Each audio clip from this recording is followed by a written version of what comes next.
Today's episode is brought to you by the letters 𝑖𝑗 and 𝑖𝑡. It might seem crazy what I'm about to say, but I'm happy to talk to you about the word happy in Shavian. One of the first questions many of us have when we start to learn the Shavian alphabet is, what's going on with all those words that end with the letter Y in conventional spelling? Why do they all end with the letter 𝑖𝑗 in Shavian? After all, the letter 𝑖𝑗, as its name suggests, represents the 𝑖 sound. The letter 𝑖𝑡, on the other hand, represents the 𝑒 sound. You can hear the difference between the two letters in words like hit, which contains the letter 𝑖𝑗, and the word heat, which has the letter 𝑒at. But lurking between these sounds is another sound, 𝑒. It is a short vowel like the letter 𝑖𝑗, but said with the mouth in a similar position to the letter 𝑒at. In my accent, 𝑖𝑗, 𝑒at, and this mysterious third vowel can all be heard in the word easily. In Shavian, the first vowel is represented by the letter 𝑒at, but both the middle and final vowels are written with the letter 𝑖𝑗.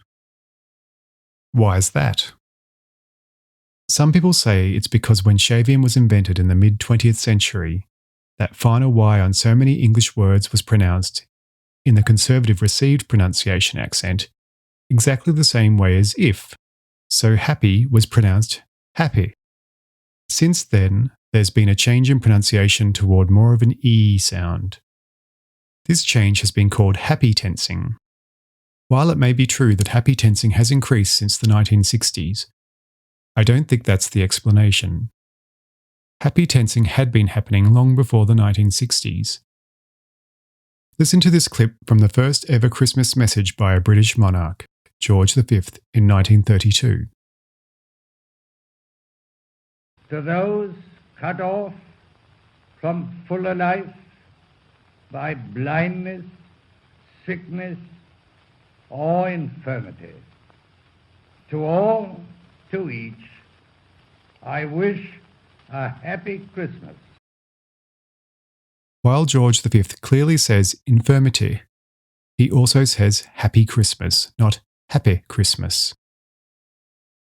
In fact, the designer of the Shavian alphabet, Kingsley Reid, recognised this in his early drafts.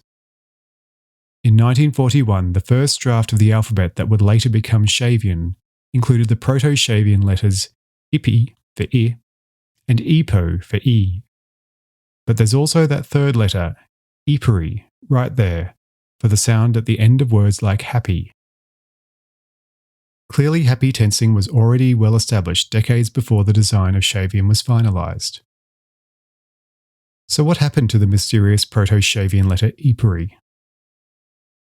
At some point before 1947, Reid merged 𝑖𝑝𝑦 and 𝑖𝑝𝑟 together, perhaps judging that a separate letter for the fairly indistinct vowel represented by 𝑖𝑝𝑟 was an unnecessary complication. One letter could cover both sounds. And a decade later, Reid's 1958 entry to the alphabet design competition clearly indicated that the same letter was to represent both vowel sounds in the word city. In my view, happy tensing is a red herring when looking at the Shavian alphabet. Reid needed to choose whether to represent the intermediate 𝑒 sound with the letter 𝑖𝑗 or the letter 𝑒at, and he chose the letter 𝑖𝑗. Some people might criticise this for violating the alphabetic principle, the idea that there should be a clear and predictable relationship between letters and the spoken language. Having two vowels represented by one letter is surely a problem. But I don't think that's the case. There is very little chance of confusion in English, since the different pronunciations always occur in different contexts.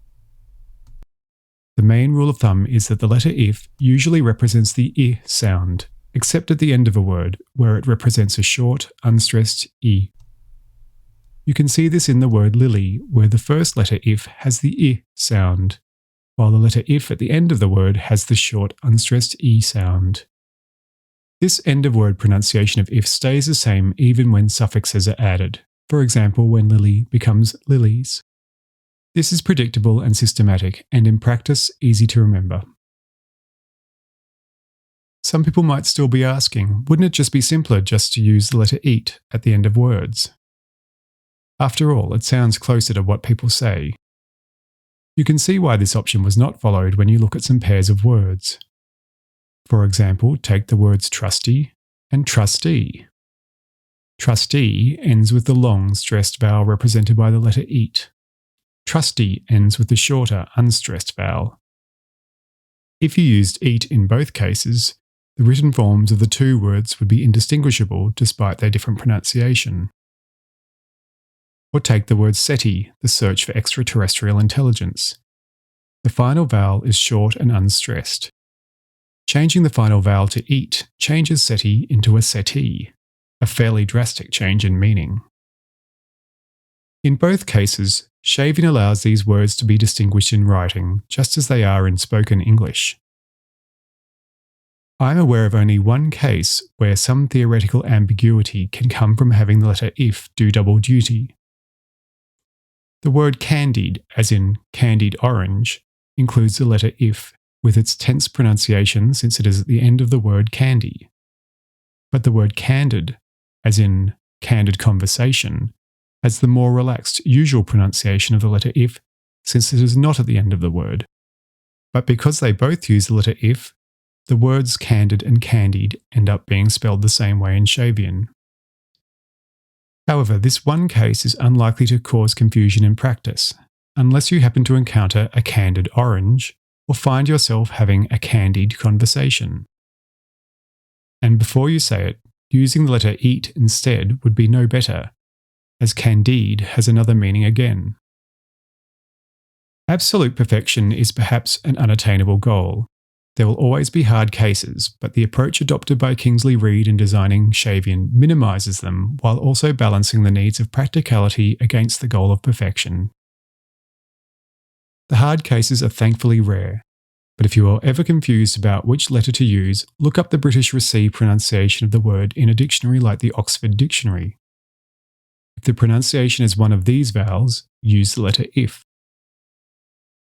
If the pronunciation is the long vowel E, which in the International Phonetic Alphabet includes the triangular colon symbol, use the letter eat. So I hope you can see that the rationale for using the letter if for the sound at the end of words like happy becomes clear as you use the Shavian alphabet.